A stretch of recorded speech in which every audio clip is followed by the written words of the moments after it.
These are the text notes for Mary Rowlandson's narrative of the captivity and restoration of Mrs. Mary Rowlandson, also known as the Sovereignty and Goodness of God.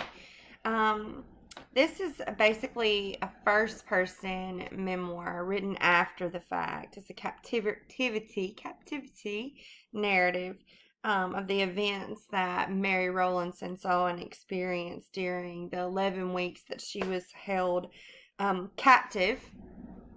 So the settlers there in Lancaster, Massachusetts, when they hit the ground from England, they began encroaching on the Wampanoag Indians' land and they're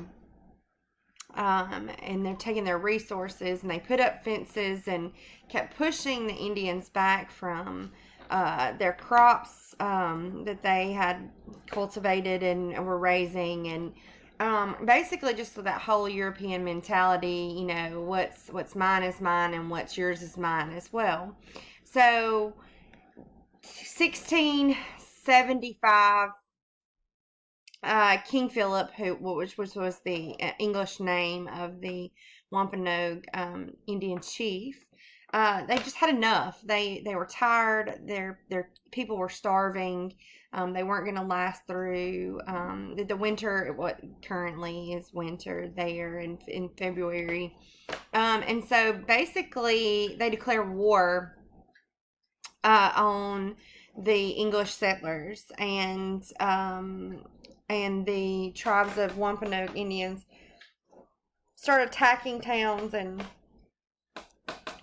seizing captives that they think they can use for ransom or that can be of any benefit to them. And so this is basically what happens and how Mary Rowlandson and her family become prisoners of the Wampanoag Indians.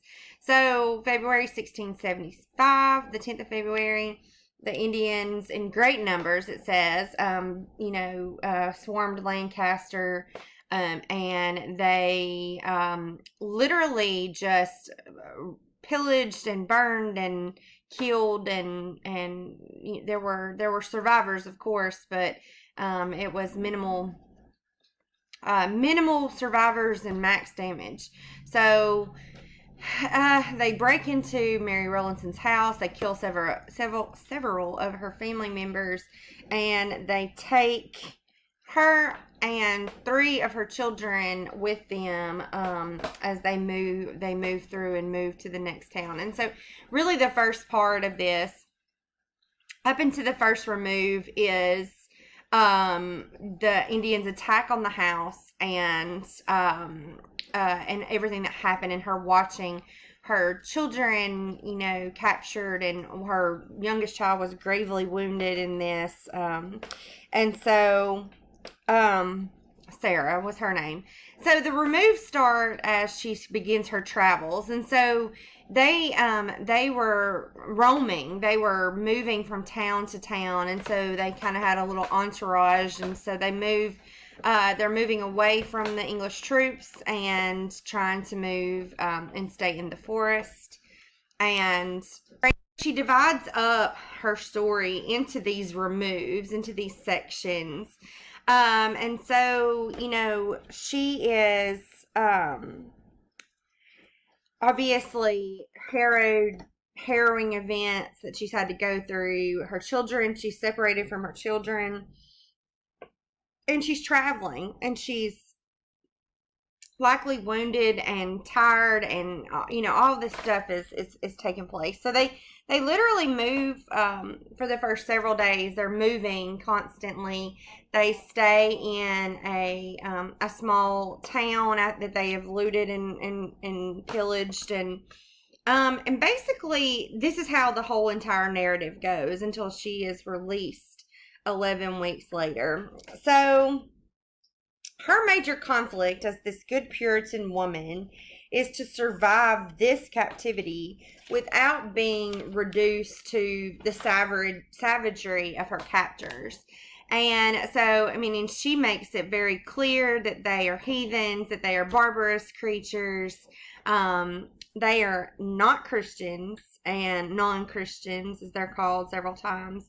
And so what we have is this is written post this. She's not keeping a diary as she's traveling along, so this is colored by a lot of things after the fact. So she lived through this experience. She's released 11 weeks later, and she did not publish this until years later. She likely started writing it after about a year after her captivity. And it's largely colored by the Puritan religion. And so she would have been kind of censured in a way from kind of revealing anything that would not be of her behavior, that would not be considered good conventional Puritan behavior. And so that's what we're looking at, is how is she able to survive this, remain a true Christian woman who can, after this, enter back into society after she's lived for months with these Indians, these heathens. So a lot of this is tailored to make it palatable to the Puritan faith. And that's kind of why it's kind of a biased and colored edition of what really happened. So a lot of things happen, obviously. Her youngest child, who was gravely wounded in the initial attack, passes away from her wounds. She's separated from her children, although she does get to see them in bits and snatches of time throughout the 11 weeks, but they were not together. She was only together with the youngest, and when she died, she was left alone. There were other English settlers that were captive as well, and so she sees them in bits and snatches. And so she finds work, literally sewing clothes for food. She sews clothes for the Indians, and they give her food. Now, her treatment is not, it's listed as barbarous and whatnot, but they could have straight up killed her in the beginning, and they have a mutual beneficial relationship. She is dependent on them for her survival, that she wants to survive. She wants to get back to her home, and they're dependent on her. She's worth a ransom. They're going to attempt to ransom her back to her husband a little bit later. She's also sewing for them. They're getting work out of her as well. So, fast forward to the end.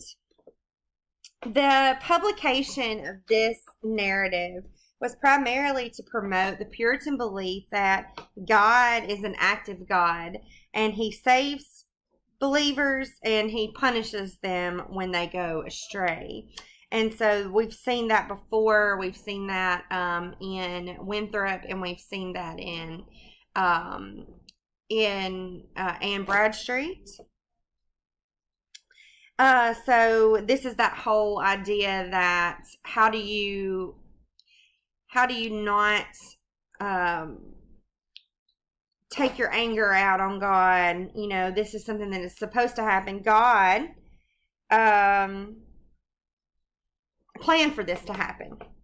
And it had to be understood when this was published that any suffering comes from God, and that he is a benevolent God. There's no doubt of that.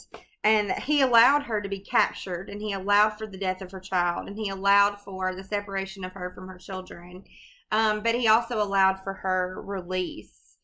So keeping that in mind, after the fact, the entire narrative is filled with scripture as she's trying to regulate, or to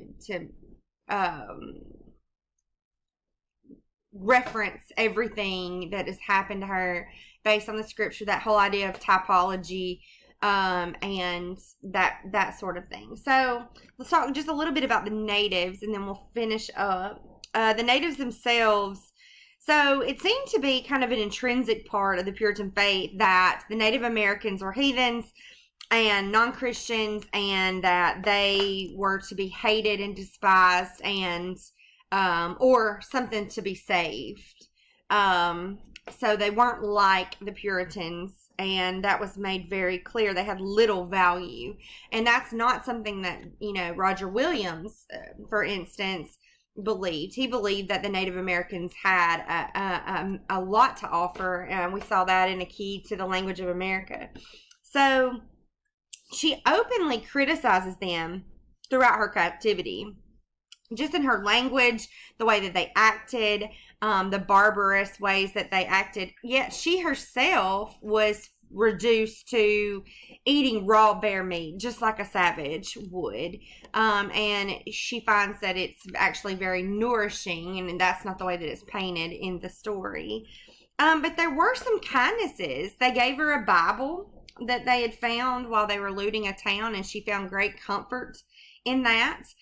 They arranged for the burial of her daughter, Sarah, the youngest that died, and they allowed her to see her children. So she did experience some kindness along the way. It wasn't all, barbarous behavior. So in the later moves, after the fact, after she's returned back to society, she has a greater appreciation of those kindnesses that she experienced along the way.